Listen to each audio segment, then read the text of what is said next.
What's the best thing about sports? The rivalries. They can be a mostly great way to relieve that gruesome tribalism baked into our caveman brain. After a fight broke out between two sets of fans moments before kickoff. I said mostly. Okay, it's like a 70-30 split.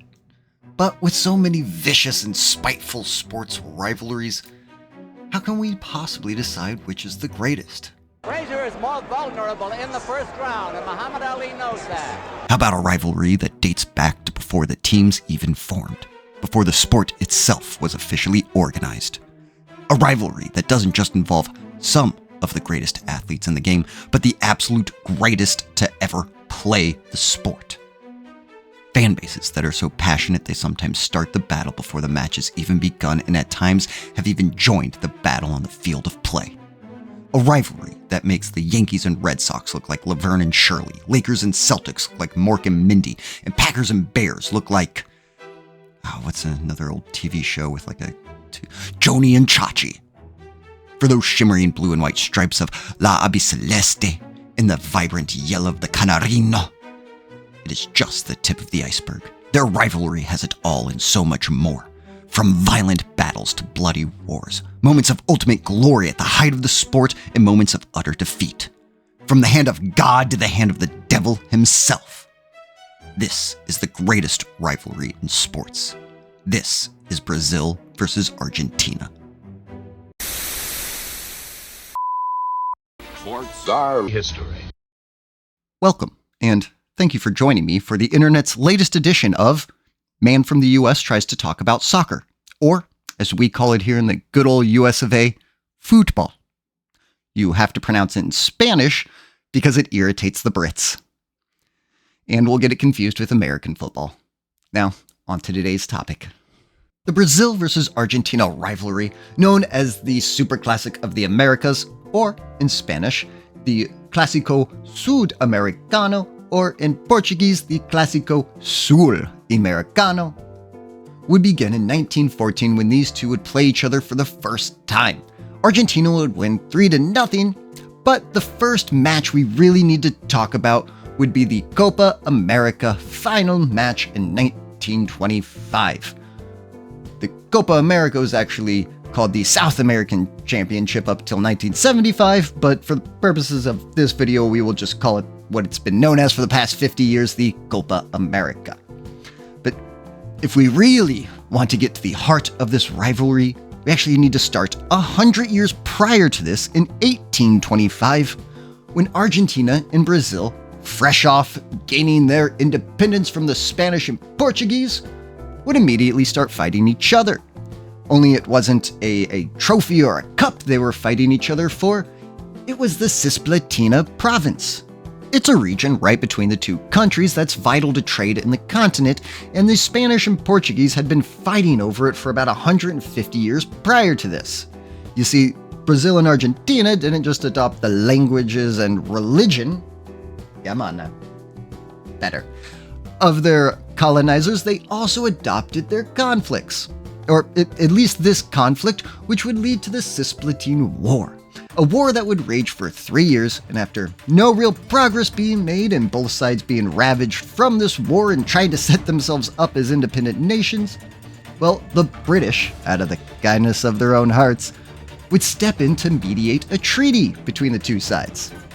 I'm just kidding. The British wanted to extract the natural resources from the continent, trade, and it's much easier to do so when there's not a war raging in the region.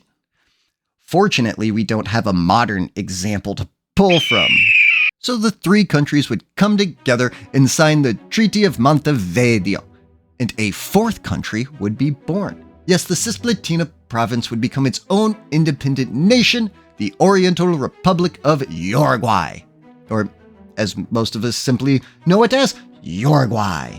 Yes, our two sides fought and helped create another future rival of theirs on the pitch, and the very first winners of the World Cup, Uruguay. Now, that is an incredibly broad overview of this war. The people of the Cisplatina province that became Uruguay had their own soldiers that fought for their own independence in this war. They actually teamed up with the Argentina side to fight off the Brazil side that was seen as much more powerful. Argentina and Uruguay both have many national heroes that have come from this war, while it's largely ignored in Brazil. In fact, Brazil was so devastated by this loss that they made a 5-year-old their king. Things weren't all great for Argentina and Uruguay as well after this. I mean, Argentina would have like 10 civil wars, I'm not exaggerating, while Uruguay had its own civil war and constant struggles to keep control of the region. In the decades to come, these three countries would fight with and against each other in all sorts of wars. There was even the War of the Triple Alliance, or the Paraguayan War, where our three countries, they were the Triple Alliance. Argentina, Brazil, and Uruguay teamed up to fight Paraguay, and that went about as well as you would think for Paraguay. Not good. Not good.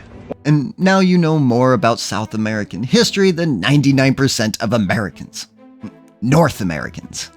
So, 100 years after these two nations first went to war, their football teams would go to war in a match now known as the Barracas War. It was the final match of the Copa America in 1925, played on Christmas Day, which is actually very weird for most of the world. While in the United States, it's very standard. The NBA and NFL both have like triple headers on that day to distract us from actually having to conversate with our families, but apparently in the rest of the world, Christmas is a day to conversate and like entertain your families. Weird. But this year, the two countries would play on Christmas Day, and, well, the fans and players weren't exactly feeling the holiday spirit. Now, in this tournament, Argentina had won the first match between them and Brazil, meaning that in this game, they just needed to draw to win the entire tournament, while Brazil needed to win this game to force a playoff game for them to be able to win it. Brazil would go up 2-0 in the first 30 minutes. Their great striker, Arthur Friedenreich, would score the first goal, and then he'd be set up to score a third goal when he was fouled by Argentina defender Ramon Mutis. Friedenreich would take offense to this. He would kick Mutis, and this would start an all-out brawl between not just the players on the two teams, but also the fans who would invade the pitch as well. The officials took them a while to get both sides separated. When they finally did, Friedenreich and Mutis even hugged as a sign of truce, but the officials weren't so lucky when it came to the crowd. Now, the crowd was still they weren't on the pitch, but they were on the sidelines still screaming at and intimidating the Brazilian players. Which worked. Brazil would let Argentina back into the game in the second half. Argentina scored 2 goals to tie it up. The match ended in a draw, and Argentina won the whole tournament, which did not sit well with the fans back in Brazil. No, they would have protests in Rio over this game. They felt that the crowd, the Argentina fans, intimidated their players into giving up the game and made them fear for their lives. This claim wasn't exactly without merit. In the very first Copa America final in 1916, also held in Buenos Aires, Argentina, well, the fans would riot, shoot off some guns in the air, and burn the stands to the ground. So yes, the Brazilian players rightfully feared for their safety. This match was such a big deal in Brazilian football that the national team actually went on hiatus for 5 years and didn't play until the very first World Cup in 1930. Our rivalry would go on hiatus for 11 years. Yes, Argentina and Brazil would not play each other for 11 years following the Barracas War. Once they did start playing each other again, it wouldn't take long for another incident to occur. This one being in almost the exact same setting as our first one. It was the final match of the Copa America in 1937, also in Buenos Aires. This time around, Brazil and Argentina would be tied in the tournament, and this was the playoff game to decide the winner. It was an incredibly physical match. 36 minutes in, a Brazilian player would kick an Argentina player. The two sides would get into an all-out brawl. It took 40 minutes for the officials to calm things down between them, only for 2 minutes later, another all-out brawl to take place between these two teams when Brazil's Roberto Cunha would hit Argentina's Roberto Charo in the face. Roberto on Roberto crime, you hate to see it. Now, fortunately, the crowd, while they did get very worked up, they at least didn't invade the pitch, but they did get pretty hostile. The game would end 0-0 in regulation and force extra time. In extra time, Argentina would score 2 goals, one of which Brazil fiercely contested, which would work up the Argentine crowd even more, who started, trying to intimidate them again through screaming and chanting. There are claims of them making a racist chant towards the Afro-Caribbean players on the Brazil team, calling them macaquitos, which means little monkey. Not cool, man. The crowd became so hostile, in fact, that the Brazilian team walked off the pitch before the game officially ended. The actions from the crowd and the belief that the officiating was biased would lead the Brazilian newspapers to dub this game the Shameful Game. This game is often cited as the starting point for the Brazilian-Argentina football rivalry, although I would argue it would be the first incident, that led them to not playing each other for 11 years, but it's not up to me. Maybe it should be, though. Football is almost my third favorite sport, so. 2 years later, in 1939, the teams would meet in the Roca Cup. Now, Argentina would win the first game of this tournament, but it's the second match between the two that would cause all the drama this time around. In this match, it would be tied up at 2-2 when in the final minutes, the officials would award Brazil a penalty. Argentina's player Arcadio Lopez was so infuriated by this, he started screaming at the officials until they red carded him right out of the game. That would incense the entire Argentine team so much that they walked off the pitch with him in solidarity, leaving Brazil to take the penalty shot unopposed and win the game. No worries for Argentina, though. In the third game between the two, they would draw, forcing a playoff game where Argentina would win it and thus the Roca Cup. The next incident would come in 1945, also in the Roca Cup, when Brazil's Admir de Menezes would break the leg of Argentina's José Battagliero. Battagliero, yeah, I think that's right. God, I just want to take this time to apologize to the Portuguese and Spanish languages for how much I am butchering you. It's nothing personal, I butcher my own language all the time. Now, the leg break in this match was accidental, but it certainly raised the tensions between the two teams, and these tensions would bleed over into their next match. That next match would be the Copa America final of 1946. In that match, a Brazil player would once again break an Argentina player's leg, only this time around it was Argentina's captain, Jose Solomon. This would spark an all-out riot with about 500 spectators rushing the pitch. Police on horseback had to be brought in to break up the riot. Both teams had to go back to their locker rooms. And finally, once the crowd was all settled down and back in the stands, the match was allowed to continue. They wouldn't postpone the match just because of a little crowd violence. Come on, guys, this is South American soccer, football we're talking about here. Anyways, Argentina would go on to win that game 2-0. Which makes it seem like Argentina is really dominating this rivalry. And at first they were. But in the 1950s, everything would change when a young player would join the Seleção, another name for the Brazilian national team, and take them to the top of the football world. Yes, in the 1958 World Cup, a 17-year-old Pele would join the team and set the football world on fire. Now, he would miss the first 2 games of that tournament due to injury, but in the 4 he did play, he would score 6 goals, including a hat trick in the second half of a game against Italy. This would help bring Brazil their very first World Cup championship. And 4 years later, in 1962, they would do it again, winning back-to-back World Cups, the second team ever to do so, and still the only one post-World War II so far. Pele, however, was hurt for all but the first 2 games of this tournament, but Brazil had become such a force by then, they didn't need the King's help to win.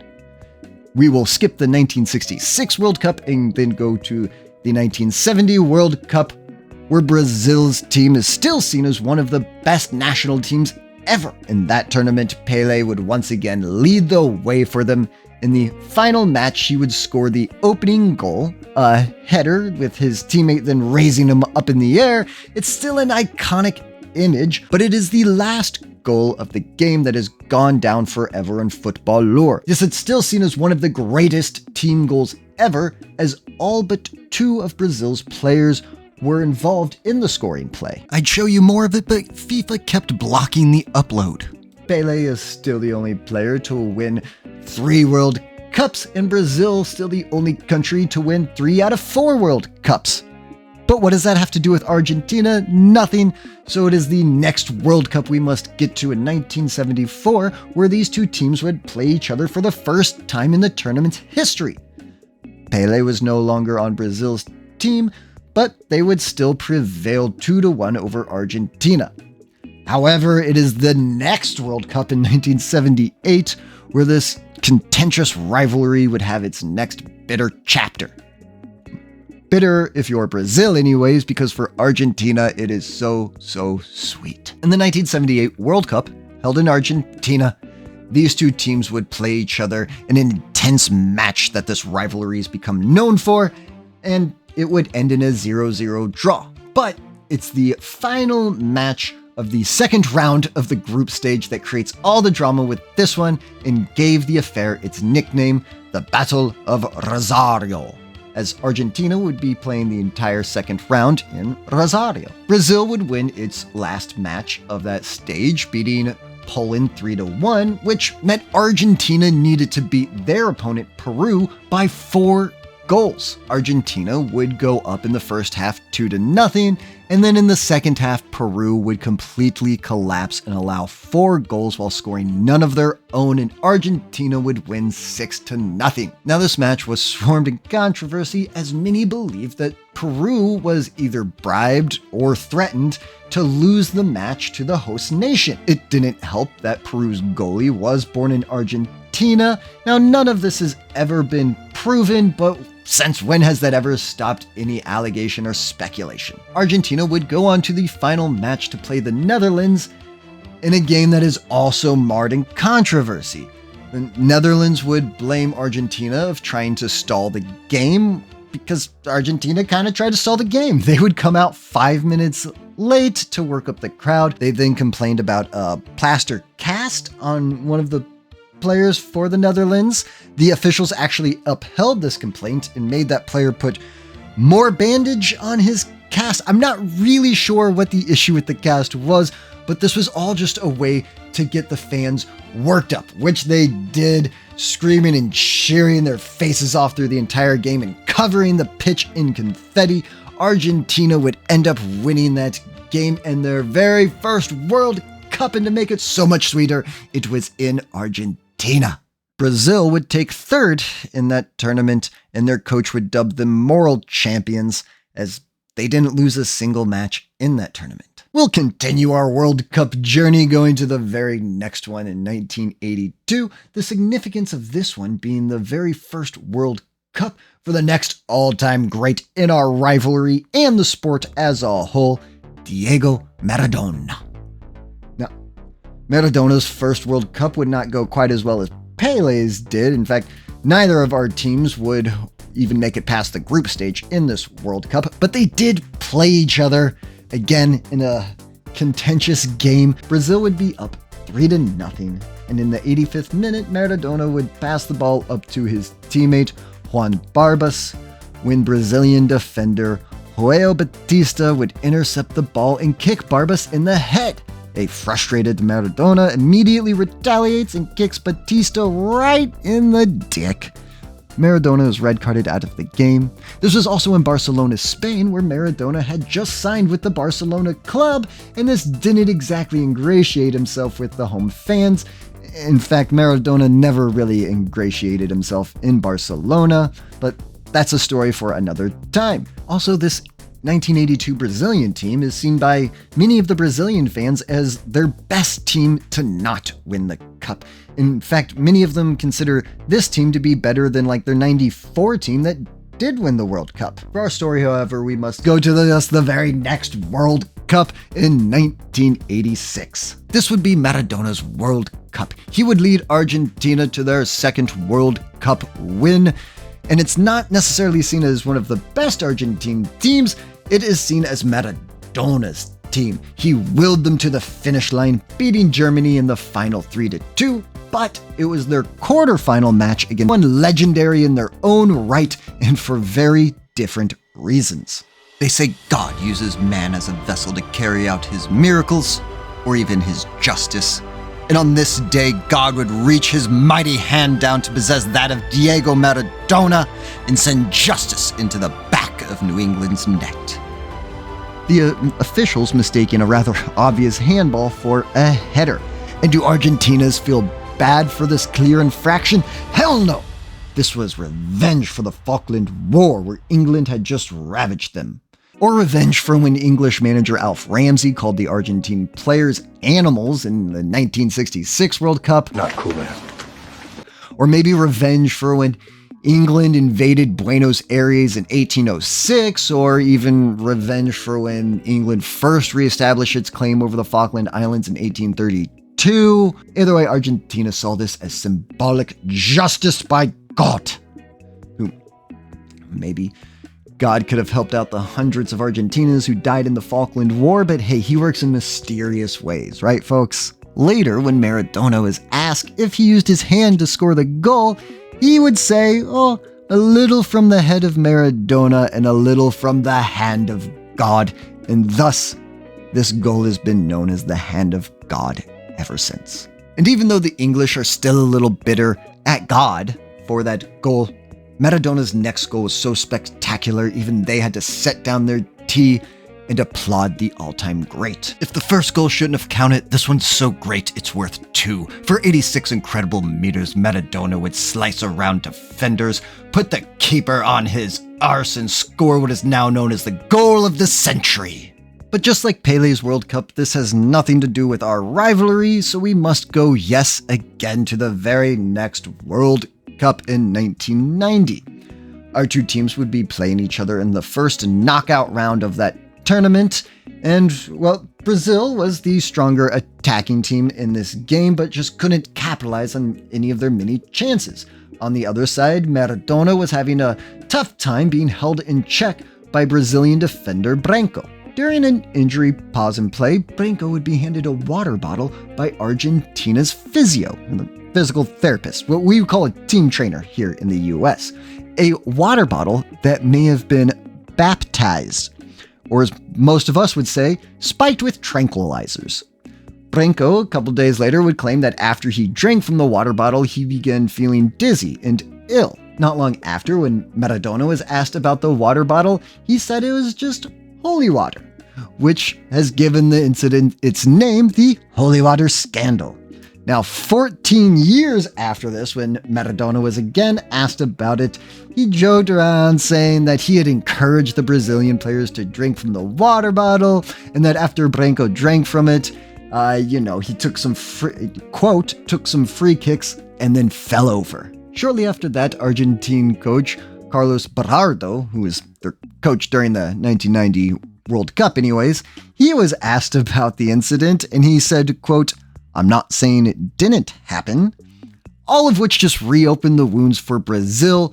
Many of the people who are part of the Brazil team in 1990 would ask for FIFA to look into the matter again and reopen the case, but it was 14 years later and FIFA was so busy with their own corruption, they just couldn't be bothered to look into anyone else's. The very next year, in 1991, our two rivals would be playing each other in the Copa America. That's right, we're finally taking a break from World Cups, although we'll get right back to them.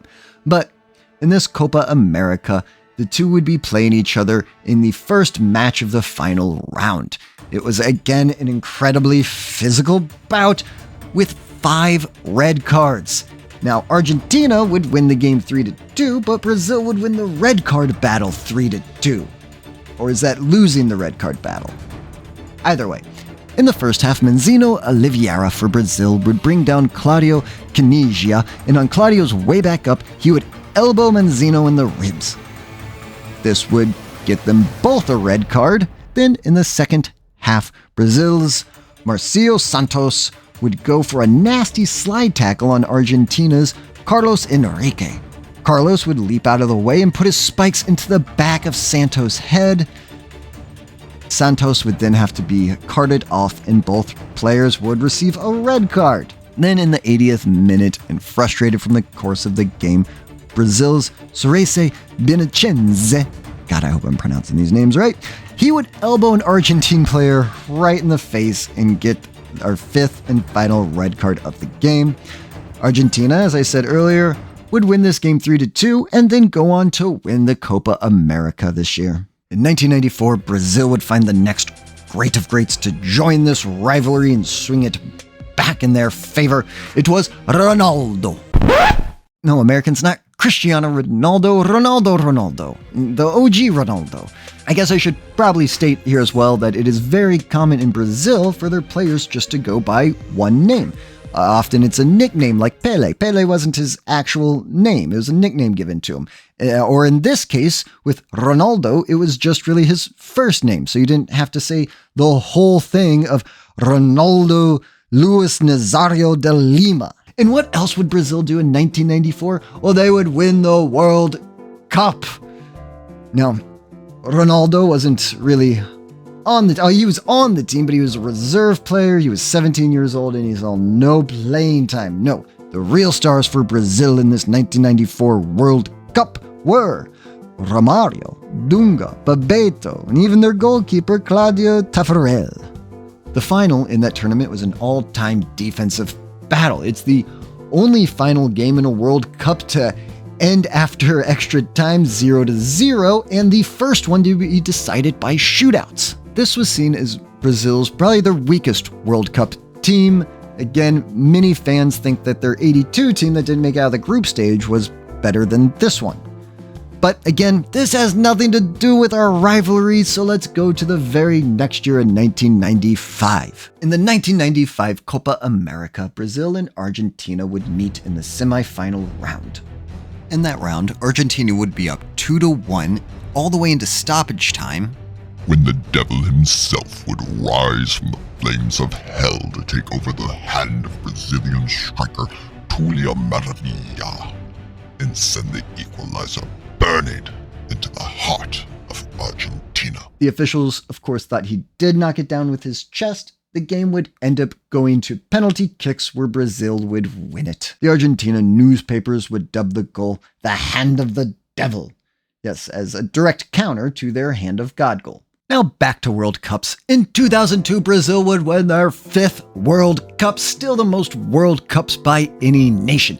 This time, it'd be the 3 R's leading the way for them. Ronaldo, Ronaldinho, whose name means Little Ronaldo. His name was also Ronaldo, but he came second, so you get it. And Rivaldo, still the most fierce attack the game's ever seen. But again, what does it have to do with our rivalry? Nothing. So let's go to 2 years later in 2004 when these two would meet for the Copa America final. In that final match, they would be tied up 1 apiece when in the 87th minute, Argentina would strike to go up 2-1 and almost assuredly put the game away. But with their very last possession, the very last opportunity for Brazil in this game, their young striker, Adriano, would put away the equalizer and take the game to extra times, which eventually they would go to penalty kicks where Brazil would win and take home the Copa America Championship. This one being a little embarrassing for Argentina, as Brazil had actually sent out their B team for this tournament. Yeah, they were resting their main guys for a World Cup qualifier that was coming up, and they wanted to see which one of their young players would be ready to join the real Seleção for said World Cup. The next year, in 2005, these two teams would meet in the final match of the FIFA Confederations Cup. It was the first time our two rivals would meet each other in the final match of a tournament hosted by FIFA. Who cares? Brazil would continue its dominance of the era and win that game 4-1. 2 years later, in 2007, our rivals would meet in a very familiar spot, the final match of the Copa America, and again, Brazil would dominate it and win 3-0. It wasn't all bad for Argentina, though, as a young talent was starting to emerge for them and would even be named the best young player of that tournament. Yes, it was our next and current GOAT of GOATs, Lionel Messi. And things would start to turn around for Argentina. Now let's go to our first Olympics of this story, the 2008 Olympics, where our teams would meet each other in the semifinal round. Brazil would be favored in that game, having scored 11 goals in the tournament so far while giving up none of their own and winning all of their games besides one by 2 or more scores. Argentina, on the other hand, would be down its starting goalkeeper and one of its defenders, and while they had won all of their games as well, they didn't do it in quite the dominating fashion that Brazil had. This match would of course be the physical bout that we're used to from our South American adversaries. It would be tied up 0-0 at half, but it wouldn't take Argentina long to break through in the second half, scoring in the 52nd minute, and then doing so again 5 minutes later. In the 76th minute of the game, they would put up their third goal, and Brazil would just get more and more frustrated. The 2 red cards would happen in the 81st and 85th minute, both on Brazil.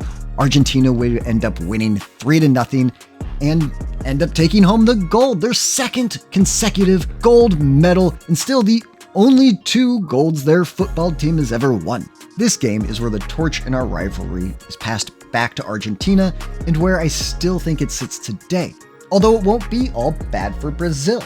Brazil, not wanting to be outdone by its contentious neighbors, would win back-to-back gold medals in the 2016 and the 2021 Olympics, and it's still the only 2 Olympic golds that they have. Brazil would also win the Copa America in 2019, beating Argentina in the semifinals to do so that year. Which brings us right to the next match we must talk about, the 2021 Copa America final. Brazil and Argentina would once again face off for the championship, Messi leading the way for Argentina and Neymar for Brazil. It was every bit of the dogfight we expect from these two, with 21 total fouls and 9 yellow cards, with Neymar getting the shit beat out of him all game long. Argentina would score in the 21st minute, and that's all there would be, folks. Argentina would go on to win 1-0, and despite this being their 15th Copa America championship, it would be their first one in 28 years. Messi would be named the player of the tournament, having scored or assisted on 9 of the 12 goals for Argentina. The next year, in 2022, would be an even greater year for Argentina as they would win their 3rd World Cup. Messi securing his 2nd Golden Ball award as he would score 7 goals, including 2 in the final, and assist with 3 more along the way. The last match of our rivalry we must talk about would be a World Cup qualifying match that took place in 2023 in Rio. It was a night that Messi would say, quote, almost turned into a tragedy. Before the match, Argentina and Brazilian fans would get into a huge riot. Police in riot gear would come and do what they always do in this situation, make things worse. They would start wildly swinging their batons at Argentine fans, some of whom then ripped up their seats and threw them back at the officers. The Brazil and Argentine players both tried to calm the crowd. The Argentina players even went over to the riot to stop the officers from beating on their fans, as many of them had family and friends sitting up in those stands. Their goalkeeper, Emi Martinez, even climbed up the wall to the stands to try and grab a nightstick from a police officer to keep him from beating on someone. Fans were coming onto the pitch to escape the violence. One fan was even seen taken away on the stretcher with blood pouring from their head. The Argentina team went back to their locker rooms to help settle things down, and after a 30-minute delay, the game started. As we've seen with this rivalry, a little crowd violence is not enough to postpone or cancel a game. Argentina would go on to win the match 1-0, being extra motivated to win for their fans who had just been subjected to police violence. After the match, Messi and other Argentina players would put out statements condemning the police violence. On his Instagram account, Messi would say, "This team continues to make history. Great victory at Maracana, although it will be marked by the repression of Argentina fans once again in Brazil. This madness cannot be tolerated and has to end now." Argentina defender Lisandro Martinez would also put out a statement saying, "It is a shame to see what the police are doing. How can that be possible? How long do we have to see these scenes? It is always the same." Now, I read those two statements to show that this is unfortunately a common occurrence. This event had come on the heels of the Copa Libertadores final that also took place in Rio. And the night before that final match, there was a beach brawl between the fans of Brazil's Fluminense and Argentina's Boca Juniors. And once again, the Rio police were seen as being overly aggressive with the Argentine fans, using, batons to beat them with, shooting them with tear gas, pointing at and threatening them with firearms. And this was far from the first time something like this had happened. Now, there are always two sides to a story, and football fans across South America and even Europe can get a little overly enthusiastic for their teams and, start antagonizing the opposition or the opposing fan bases. And yes, sometimes they can start using racist or xenophobic chants to do so. And while I'm certainly not defending any of that, the history of crowd control with especially the Rio police has never been great and at times pretty terrible. But hey, people in glass houses, am I right? So let's see where our rivalry sits today. These two teams have played at least 106 official matches against each other, although that number is highly contested. I've seen anywhere as high as 115 official matches. Just kind of depends on what you consider an international Class A match. I have seen that Brazil is winning this head-to-head matchup with 46 wins to Argentina's 43, with there being about 26 draws. But I've, of course, also seen sources that will say Argentina is winning by 2 games over Brazil in this matchup. I also found this chart on Reddit from like 5 months ago by user iKidA that has them tied up at 43 matches apiece. So whatever it is in their head-to-head matchups, it's pretty dang even. But what about major trophies? Well, Brazil has 5 World Cups to Argentina's 3, while Argentina has 16 Copa Americas to Brazil's 9. So either way you go, you can't go wrong being a fan base of either team. Argentina still holds the torch in our rivalry today. As of this video coming out, they're about to go play in the World Cup final, getting a little extra revenge on England in the semifinals to get there. This will be their 3rd World Cup final appearance in the last 4 World Cups, and if they can win it, they will be the first team since that 1962 Brazil team to win back-to-back World Cups. They also just won back-to-back Copa Americas, so they would be going on one of the greatest runs we've seen from a national team ever. Argentina fans, I also want to thank you for really taking over my city for a couple days during this World Cup, packing out Arrowhead Stadium and making the loudest stadium in the world proud. You did right by Chiefs fans, if I do say so myself. Well, Brazil is kind of at a low point. They were kicked out in the round of 16, their quickest exit from a World Cup since the 1990 World Cup, our holy water incident.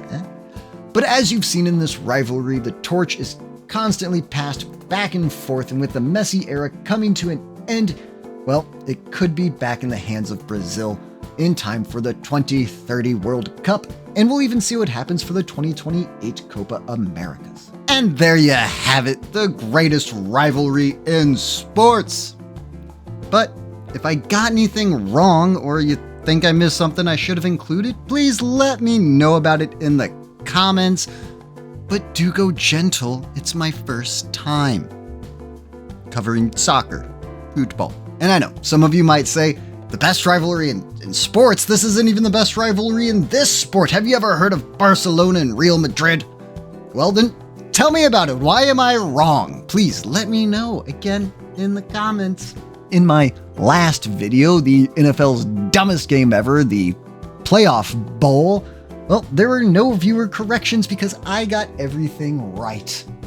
Or because nobody watched the video, but if you want to be one of the dozens to do so, then please click the video on your screen, or you might like my Andre the Giant video that seems to be a lot more popular. Please like and subscribe. Thanks, bye.